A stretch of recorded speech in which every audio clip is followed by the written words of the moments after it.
¿Qué tal? Muy buenas noches. Bienvenidos a lo que representa el primer programa de este nuevo año. Felicidades a todos ustedes. Feliz año, feliz Reyes, feliz inicio, con empuje, con agallas, con talento, con todo lo que sea necesario para buscar la excelencia y la grandeza. Gracias por estar con nosotros, por seguir a esta señal de contenido y esta señal informativa aquí en Va en Serio.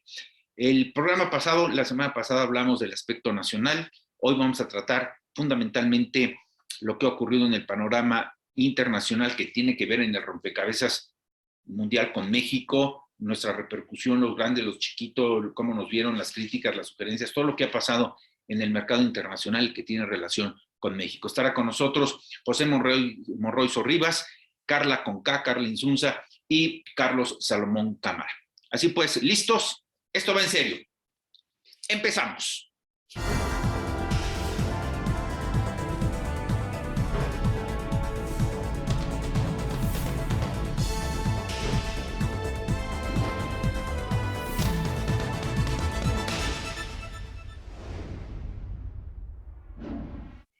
¿Qué tal? Muy buenas noches. Qué bueno que está con nosotros. Estamos iniciando los primeros 6 días de este nuevo año, que va a ser un año complicado. Ya lo analizamos el programa pasado, la semana pasada, aquí en Va en Serio con un análisis nacional. Hoy toca el tema internacional y me da mucho gusto nuevamente tener en esta pantalla a nuestro querido y gran reconocido Carlos Salomón. Carlos, buenas noches a todos. Pepe Monroy Sorribas. Carlos, buenas noches. Carla y Carlos, buenas noches. Carla Conká. Carlos, Pepe, qué gusto. Los Charlies. Bueno, pues, a ver, tú bien dijiste, Pepe Monroy, la semana pasada tuvimos un programa extraño, porque extraño está el país. No fue un programa desordenado, fue salpicando temas, eventos, acontecimientos, nombres, etcétera. Lo mismo va a ocurrir con este programa de análisis de carácter internacional, porque está presente la migración, la ausencia de México en foros internacionales, el ataque a la Organización de Estados Americanos, el ridículo que hicimos frente a la CELAC, la reforma eléctrica que desde la Casa Blanca nos tuvieron que poner un estate quieto, la reforma eléctrica no procede como ustedes quieren. Está la demanda de México contra la industria de los rifles y las armas en los Estados Unidos. Está nuestro rechazo a participar en pactos internacionales para el medio ambiente porque seguimos con la terquedad del consumo de fósiles. Carlos Salomón, ¿cuál es tu análisis? ¿Cómo queda en materia internacional México, que antes era el hermano mayor, ahora parece que ni hermano ni menor somos? Mira, Carlos, yo creo que el 2021 fue un año en política internacional de pequeños cambios. Salió Trump, entró Biden. Entonces, pero al final los Estados Unidos se manejan con una política económica y una política exterior que es muy parecida a la de Obama, Trump y el propio Biden. O sea, hubo cambio de presidente, pero no hubo cambio de conjunto. ¿Pero qué sigue en América Latina? Pues Maduro sigue ahí haciendo sus cosas, haciendo cosas chuecas con México. En Nicaragua vimos prácticamente a Daniel Ortega, que pasó, es peor que Somoza, pues se instaló en Nicaragua la corrupción, la antidemocracia y la persecución a los disidentes. ¿Qué vimos en Cuba? Díaz-Canel, un presidente muy menor comparado al talento, puede ser no coincidir con Fidel Castro. Pero Fidel Castro tenía un talento y una capacidad de comunicación. Este es un hombre muy mediano. Pero vimos, por ejemplo, la salida de Evo, el rescate de México por Evo, y vimos el regreso de Evo Morales prácticamente a la política internacional, rescatado con México. Como tú lo señalabas, vimos una CELAC en el Palacio Nacional, donde a Maduro y al presidente cubano, tanto Uruguay como Paraguay, les pusieron una friega. ¿Por qué? Porque no, ahí se ve el tamaño de esto. Y también vimos el intento de quitar la PROPOVEA y sustituirla por la CELAC.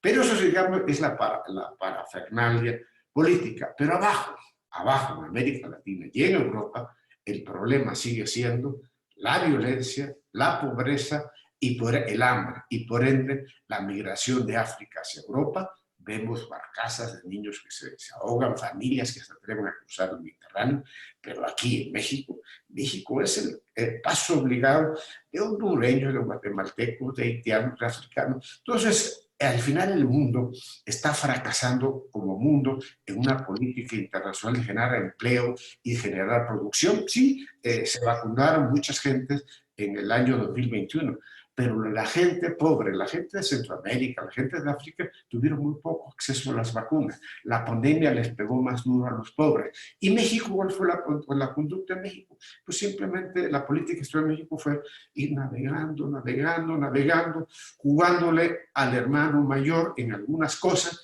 y tratando de seguir protegiendo a Venezuela, Cuba, a Evo Morales, y cuando... sí, la política exterior la marcó el propio Benito Juárez, pero yo creo, Carlos, que tenemos que dedicarle más que la atención a los problemas externos, a los miles de problemas nacionales que están sin resolver y que se han agravado en el país. Sí, atendamos a América Latina, atendamos la política exterior, pero definamos una política económica, una política social, una política de reconstrucción del sistema sanitario para que esto funcione. Si la casa no funciona, ¿cómo queremos que funcione el exterior? ¿Cómo podemos salir a darle vacunas a Nicaragua y a estos países como Paraguay si la casa no está bien marchando? Yo creo que ese es el gran reto. Yo creo que hay que hacer una política exterior prudente, como lo ha sido en México, pero cuidemos. Para ser exitosos afuera, hay que ser exitosos adentro. Y no hemos sido exitosos adentro. Esa es la preocupación que yo traigo. Pero a ver, Carlos, en estas frases ilustres, en estos sellos mediáticos que lanza el presidente de la República, yo recuerdo que dijo que la mejor política exterior era la política interior. Y sin embargo se presenta al foro más importante de la humanidad, como las Naciones Unidas, para dar clases de moral, de integración y anticorrupción al mundo y además criticar duramente a la Organización de las Naciones Unidas. Pero más allá, el presidente tuvo la puntada no solamente de recibir nuevamente a Evo Morales, sino a imponernos al presidente de Cuba el 15 y 16 de septiembre, Carlos, que son fechas muy simbólicas, muy representativas y, como dice Pepe Monroy, muy del ADN mexicano. El discurso que dio el presidente de la República mexicano frente a las tropas y el discurso que dio el presidente cubano en el Zócalo frente al ejército mexicano, me parece que cruzaron un límite, una frontera que no habíamos visto, y que además fue el señor Ebrard a reproducirlo nuevamente a la ONU, solicitando que Estados Unidos frene el bloqueo hacia Cuba. Fue inédito este asunto, ¿no lo crees? Es parte de una política latinoamericana que se intenta hacer, pero no hay recursos para hacerlo. Digo, México, con trabajo, tú ves, hay 10 o 15 estados de la República que no tienen para pagar la nómina a sus empleados. Hay municipios, hay estados donde se les van retrasando, no pudieron pagar el aguinaldo. ¿Cómo te atreves entonces a ser el benefactor de otras partes si una de las características del 2021 fue la falta de recursos del Estado mexicano, la falta de mantenimiento de escuelas, la falta de mantenimiento de hospitales? Entonces, esas cosas son juegos de pirotecnia que son más orales que reales. Si rescatas a Evo Morales, le mandas el avión, pero Evo Morales solamente te da rollo. Cuba está destrozado a partir de la pandemia. Venezuela está prácticamente en una guerra civil. Intentamos el 21 de que se medio entendieran ellos, pero esto es muy difícil, Carlos. Yo creo que una buena política, como dice el presidente, la mejor política exterior es una política interior, pero la política interior es empleo, seguridad, salud pública, educación, vivienda, transporte, no violencia. Y si la política interior es esa, ¿cómo va a ser la política exterior? Entonces, ¿qué sales a presumir de eso? Si no lo puedes presumir, Carlos, si tenemos prácticamente un país prendido por alfileres. Sí, es cierto, la política interior es la mejor política exterior, pero tiene que ser una política interior exitosa, y no es exitosa.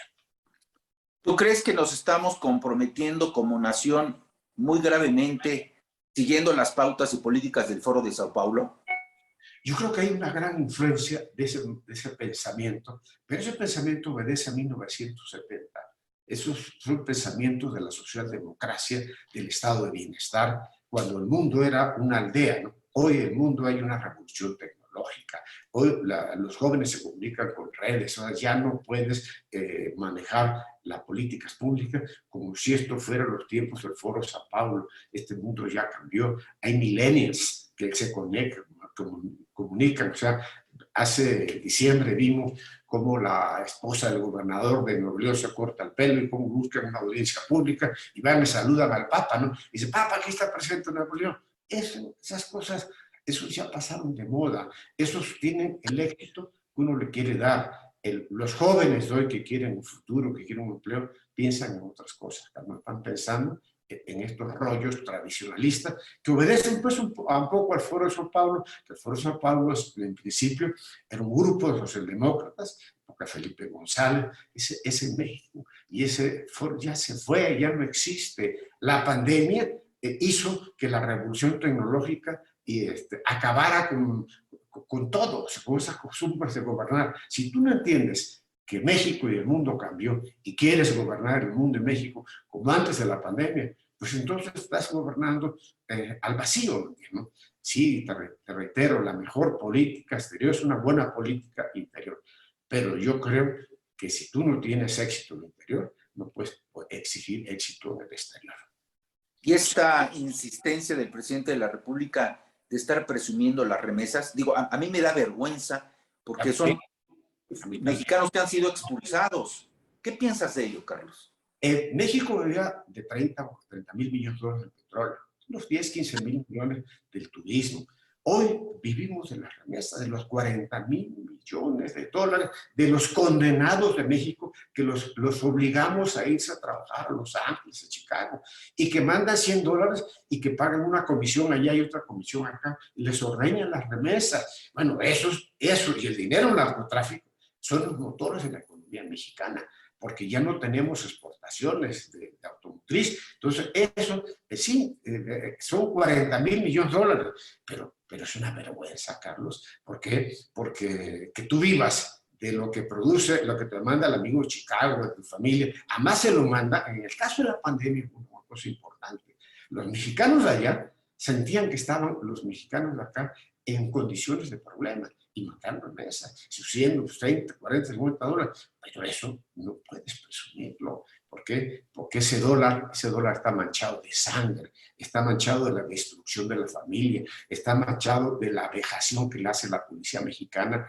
y americana a los migrantes que han estado en Estados Unidos. Eso es una vergüenza. Ojalá esos 40 mil millones de dólares los produzcamos de manufacturas, de turismo, de riqueza interna, y no de dólares con sangre y dolor.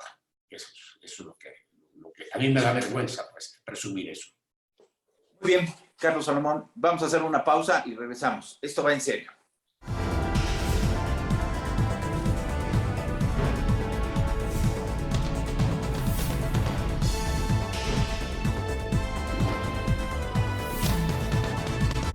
Estás viendo Va en Serio